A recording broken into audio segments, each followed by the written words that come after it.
Welcome to the 2025 Latinx Kidlit Book Festival. Don't forget to subscribe to our festival YouTube channel. And if you're an educator joining us, our school visit fun is back. You can win a free visit from a Latinx author or illustrator for your classroom or library.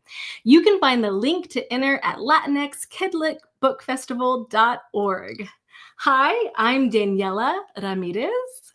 And I'm M. García Peña. Thank you so much for joining us for our story time. We are going to share our stories with you today, starting with my book first. Yay! Yay. Welcome Home, Esmerelda, written by me, illustrated by Maribel Lechuga, and published by Charles Bridge, and it's also available in Spanish. So our story starts in Germany. Esmerelda and her family are a military family, and we just see them having a regular afternoon in the kitchen. The girls are dancing to a cumbia. Mama is cooking. Do you like to dance in the kitchen too? Yes, even though our kitchen is pretty small, we do try to get some dancing in there whenever we can. You gotta find the space, right? Yeah, just the shimmy. And then in this scene, Papa comes home, and then it's not a regular day anymore because Papa comes home with big news. They are moving. And on the next page, we see that they find out they're moving to their hometown of San Antonio, Texas. And as you can see, everyone looks excited in this scene, except Esmeralda. She goes and she turns off the music. Her sister tries to comfort her and tells her that everything will be okay.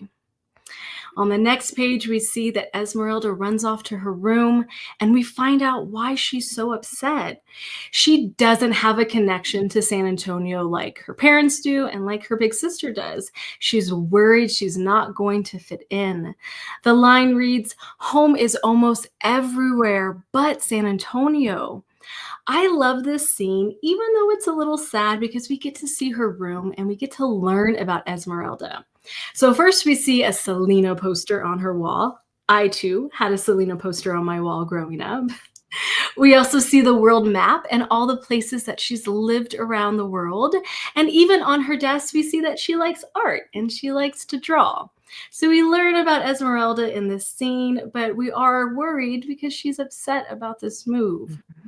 On the next page, we see that Abuela calls her. Like many kids, Esmeralda has a very special relationship with her abuela. And so she tells her abuela how she's feeling. And abuela tells her something very important that Esmeralda will carry with her through the rest of the story. She tells her, remember, home is not always a place. Home is a feeling in your heart. And we see Esmeralda, she puts her hand on her heart. It shows that, what her abuela said really means something to her, and she's going to hold on to that. There is her great big sister still trying to cheer her up, but Esmeralda is still unsure about the change that is coming. Then on the next page, we see time has passed. They packed up their house, they said their goodbyes, and here they are landing in San Antonio, Texas. And there's their family with signs greeting them and hugging them and pinching their cheeks, it looks like. And Esmeralda looks a little overwhelmed in this scene. But something that I think is helping her is in her backpack, if you see. It's a stuffed puppy. It's her favorite one. She packed him to come along the trip. It's like a comfort item to her. Did you have a favorite stuffed animal when you were a kid? I did. It was a little dinosaur from the movie Land Before Time. It was called Littlefoot. It was my favorite. So sweet. Right? So those things are important growing up. Even as an adult, I have comfort items. I like to pack in my bag when I move or when I travel. On the next page, we see that they are finally at Abuela's house. And here's Esmeralda, finally giving us a smile. She's having this special moment with her Abuela, so happy to be reunited, feeling a little relief, a little comfortable. And Abuela tells her, te quiero mucho. And Esmeralda says back, love you more, Abuela. I squeeze her as tight as I can. Oh, I just love that line. I feel like I can feel the hug when I say that line. Something special in the background is the house that I wanted to point out. If you see in the background of the house, it's brick and it has a little window. And a fun fact is that is what my abuela's house really looked like. The illustrator Maribel asked for pictures of my abuela's house, and it's just so incredible that that detail made it into the book. So again, here we have Esmeralda. She's reunited, but I think she's still a little overwhelmed. There's still a lot of people around, right? People she doesn't know. On the next page, we see that they start a family barbecue. And when I was growing up, not everyone fit into my abuela's house. That was too many people. We all spilled into the backyard, the driveway, the carport. And that's what happens here. Everyone is mingling, and the grown-ups are cooking and getting food ready. The kids look like they're having snacks and chatting. And here's Esmeralda sitting in her chair. Here she is twisting her curly hair and wondering, when will I fit in too? How do I join this fun that is happening around me? On the next page, though, I have to say this is my favorite art. This is where music really becomes art in this book, and it's just so beautiful.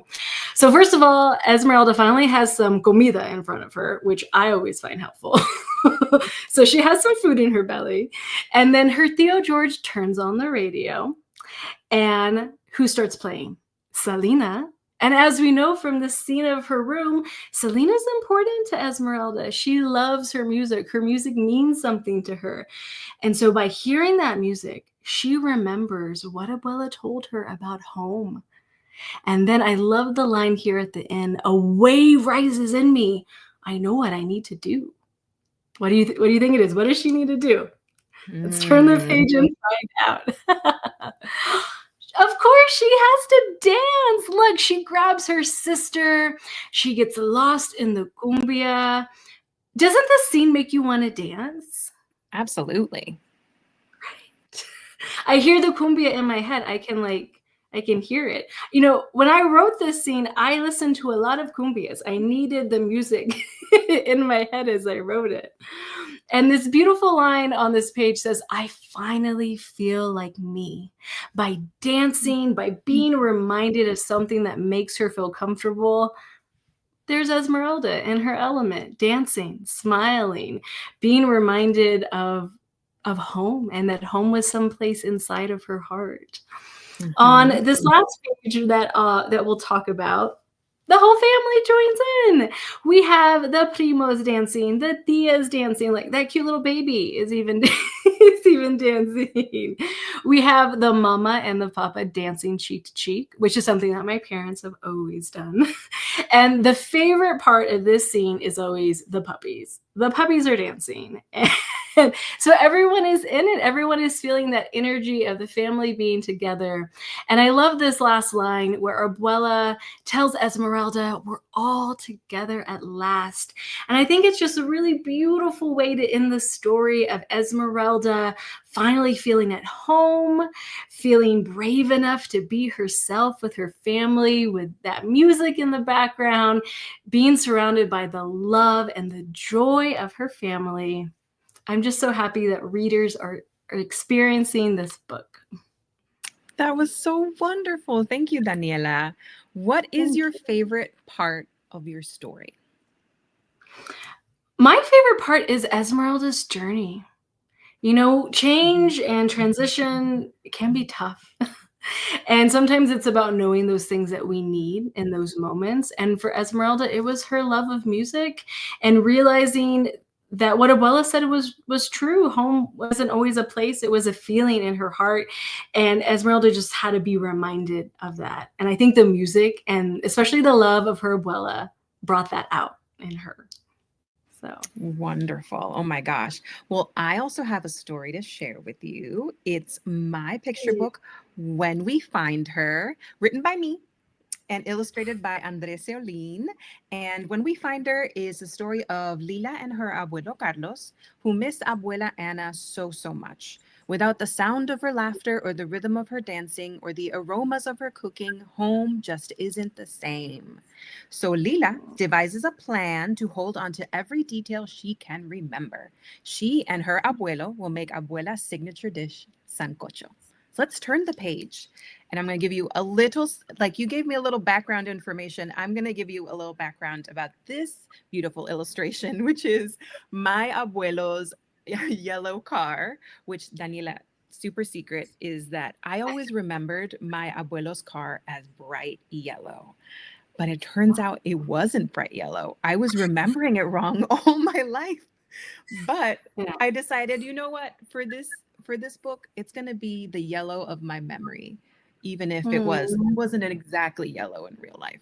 So that's a little snippet there. That's a behind the scenes of when we find her. So let's start on the first page. We have Abuelo Carlos and Lila coming home after a long day at school, and we notice how quiet the kitchen is, right? They're taking bites of their sandwiches. They're missing the ruckus of Abuela Ana, the clanking of her pots, or a faint echo. Abuela Ana passed away last year, and they are struggling to hold on to her memories. Let's see what happens next. Lila tries to remember the smile Abuela Ana always gave her when they picked the sweetest mangoes to eat. My favorite fruit is mango as well. How about you, Daniela? I love sandia. I love watermelon. I could eat it all day Sandia. long. That's delicious, particularly on a hot summer day, a little sandia. Yeah. Let's see. Sitting in the balcón, juices down their chins. Was her laugh like a melody or more like a deep rumble? But the memories are like photos left out in the sun, fading. There should be a way to hold on, Lila says. Then she gets an idea. I know. Let's make one of her recipes. That's a great idea, Abuelo says. You know, it's almost her birthday. We can make her favorite, sancocho, which is like a stew, a yummy stew you can have on cold days and hot days. It doesn't matter. It's perfect for all weathers. Let's see what happens next. So they look at the recipe and they notice, oh, it's faded. Her handwriting is faded and you can't see all of the instructions. It won't be the same without her recipe, Lila says. But Abuela would never, ever give up before she even started, Abuelo said. Lila thinks it over. That's true. Abuela Ana would never let something get in her way. So this is what we'll do. We'll go to the mercado. Let's see what happens. So here they are. The mercado is bustling. We hear the chatter of echoes off the metal roofs like raindrops. And stalls are piled high with vegetables and fruits in every color of the rainbow. Can you name some of the vegetables in this illustration, Daniela? I see sandia, I think, in the back over, Yes, over some there. sandia, some watermelon, some papaya, and maybe some pineapple right over there in that corner with the cute little Oh, cat. love the cat. Love the cat. So let's go into the mercado. Let's turn the page. With each stop, Lila's memories grow as rich as the stew they will soon make. Except there's one ingredient missing, and they cannot make it out. Lila starts to stress out, a little anxiety, you know? And Abuelo Carlos says, let's pause. Let's think of Abuela Ana. Let's turn the page and see what happens. Lila picks up a yautía and a yuca, comparing each like Abuela Ana used to. She remembers Abuela's smile like every root had a secret. These, Lila says, arms overflowing with the vegetable. Isn't that wonderful? With every vegetable she gathers, a new memory crops up, and her Abuela Ana's images grows more and more vibrant. So finally, with all of the ingredients gathered, let's see what happens next. It's time to go to the kitchen. But first, we pull out the caldero, and then, what do you think? Music. Yes.